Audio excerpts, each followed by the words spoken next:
नमस्कार साथियों, परीक्षा गंगा क्लासेस में आपका हार्दिक अभिनंदन है, स्वागत है। कहते हैं, एक कहावत है, एक 2 लाइन की पंक्ति है, जो लोग निराश हो जाते हैं, कोई काम करते हुए उस काम को छोड़ देते हैं, ऐसे साथियों के लिए 2 लाइन ज़रा सुनने का काम करेंगे। इसके बाद फिर हम पढ़ाने का काम करेंगे। आज जैसा कि लोगों की डिमांड है, लोग बता रहे हैं, पूछ रहे हैं, तो हम आपको यूपी टेट वालों को और सभी विद्यार्थियों को जो हिंदी जानते हैं, ये यूपी टेट जरूरी नहीं है, जो हिंदी जानना चाहते हैं उनके लिए ये वर्णमाला जानना जरूरी है। हम हिंदी कितना भी पढ़ लें, अगर हमें ठीक से वर्णमाला का ज्ञान भी नहीं है तो फिर बेकार है। इसलिए वो साथी हमारे निराश ना हो, जिनको कतिपय कारणों से किसी भी परीक्षा में असफलता मिली है, ऐसे साथी तनिक भी निराश ना हो। वो सभी लोग हमारी बात को सुनें, हमारे चैनल को देखें।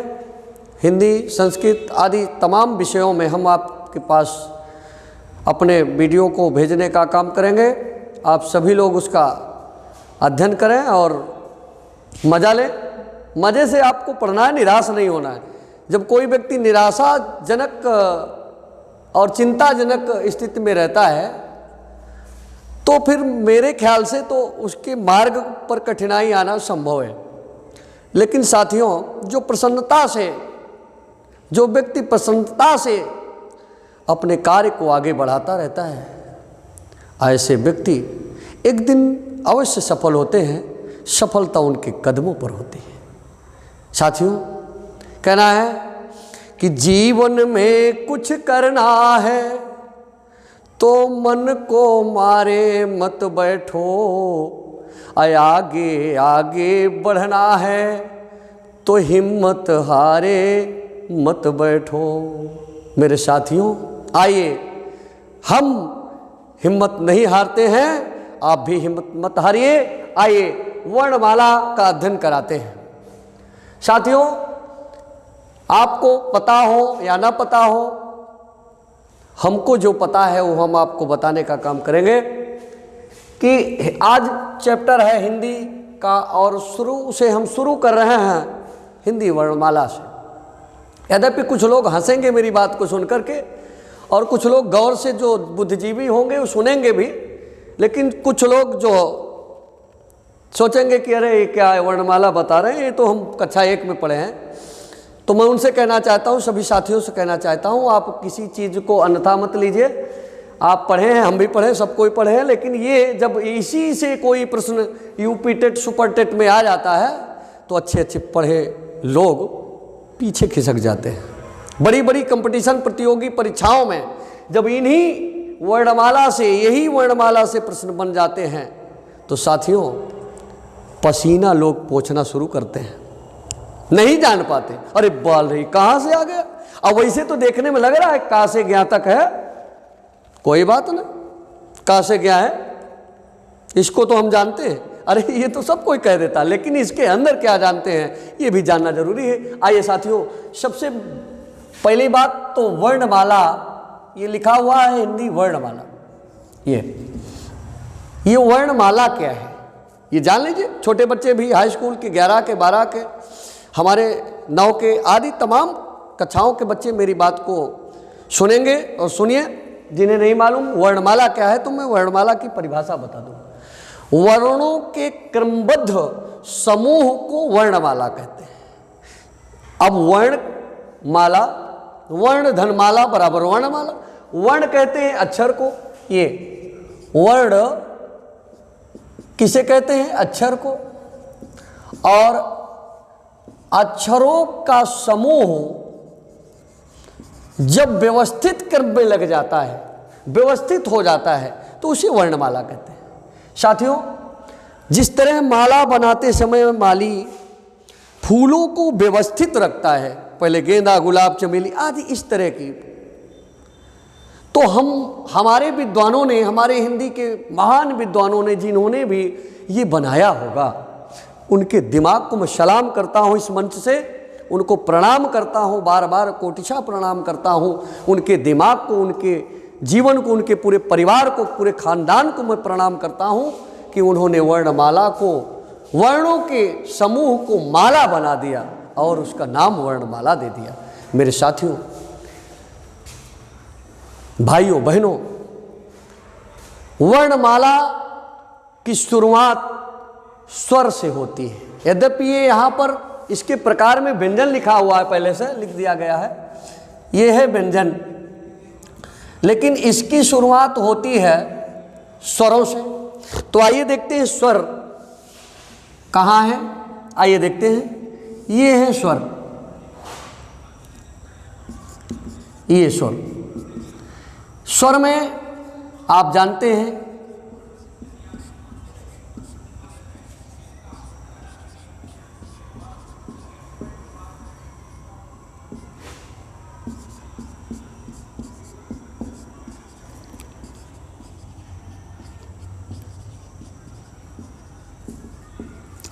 देखिए भाइयों, ये स्वर है हमारे हिंदी वर्णमाला के अनुसार, और इनमें कुल 1 2 3 4 5 6 7 8 9 10 11 12 13 कुल 13 वर्ण है, कुल 13 अक्षर हैं, कुल 13 स्वर हैं, ऐसा कह लीजिए।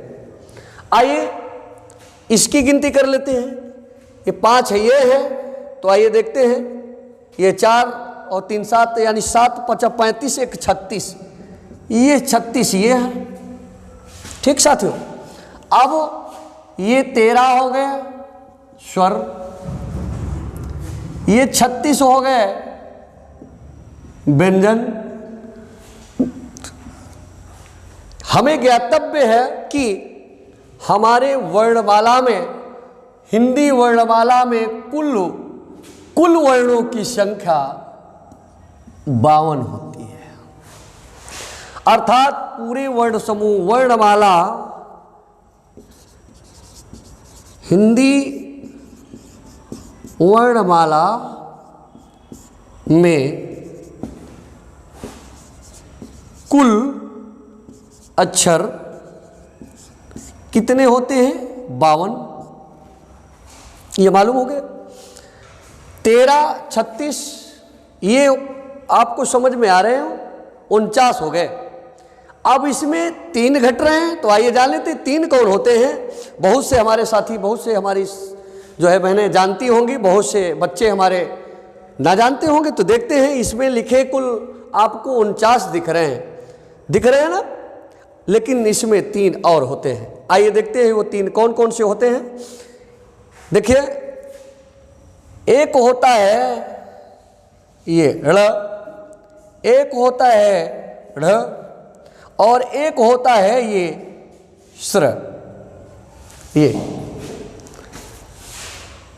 कहा गुरु जी होता है ना, देखिए ये ड़ ढ़ और श्र। अब ये 3 आपको मिल गए, ये देखिए मिल गए, ये 3 हो गए। अब इन 3 को हम यहां फिर से जोड़ना, ये 3 जो अतिरिक्त आए, अब 6 3 9 3 12, और ये अर्थात ये 52 आपके अक्षर मिल गए। ये देखिए 52 अक्षर मिल गए, यानी ये 36, ये 13, 3 ये 52 हो गए।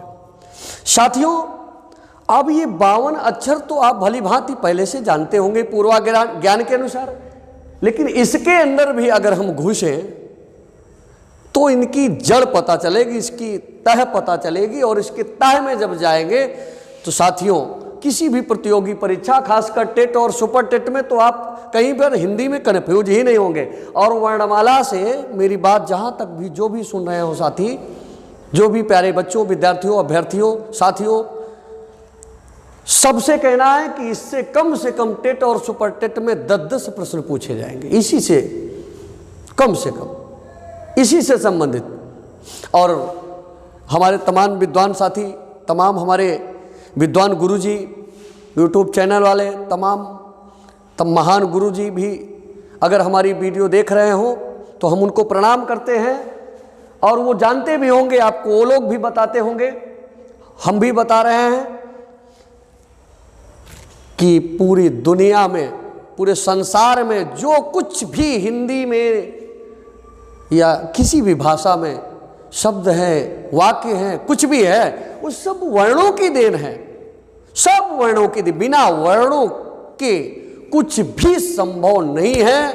अगर हो तो मेरी इस बात को तमाम विद्वान लोग सुन रहे होंगे, बताने का काम करें। बिना वर्णों के कुछ भी, न शब्द संभव, न वाक्य संभव, न किताब संभव, न ग्रंथ संभव। इसलिए मैं तो कहता हूँ जो कुछ भी आता है पेपर में, प्रश्न में, उस सब वर्णों का ही कमाल है, अक्षरों का ही कमाल है। इसलिए हम इस अक्षरों को, इन अक्षरों को बड़े ध्यान से सुनेंगे। आइए साथियों, अब इसमें हम ये तो जान गए, 3-4 प्रश्न तैयार हो गए। स्वर 13 है, व्यंजन कुल 36 है, ये 3 और है। ये 3 और क्या है, ये क्या है? ये तो आप यहाँ भी देखते होंगे, ये भी ये डा और ढा। लेकिन साथियों ये डा और ढा नहीं है, ये ड़ और ढ़, इसका उच्चारण ड़ और ढ़ से किया जाता है। इसलिए इसे हम द्विगुण व्यंजन के नाम से भी जानते हैं। अर्थात ये क्या है साथियों, ये द्विगुण है। ये इन्हें द्विगुण, अर्थात इनके द्विगुण हैं। जब ये बिंदी नहीं लगाते तो ये डा और ढा कहलाते हैं, और जब इनके नीचे बिंदी लग जाता है तो ये ड़ और ह हो जाता है। वास्तव में साथियों जब बिंदी कोई लगा लेता है ना तो बहुत अच्छा लगता है। वो चाहे पुरुष लगा ले चाहे स्त्री लगा ले, बिना बिंदी के कुछ नहीं अच्छा लगता। बिंदी सबके अच्छी लगती है, और जब बिंदी लग जाती है तो साथियों हिंदी में तो चमत्कार उत्पन्न ही होगा।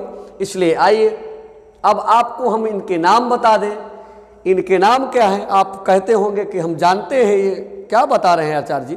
ऐसी बात नहीं है, आप तो ये जानते हैं, का है, खा है, गा है, घा है, अंगा है, ये तो आप जानते ही हैं। लेकिन इसका और कुछ नाम है, आइए जानते हैं।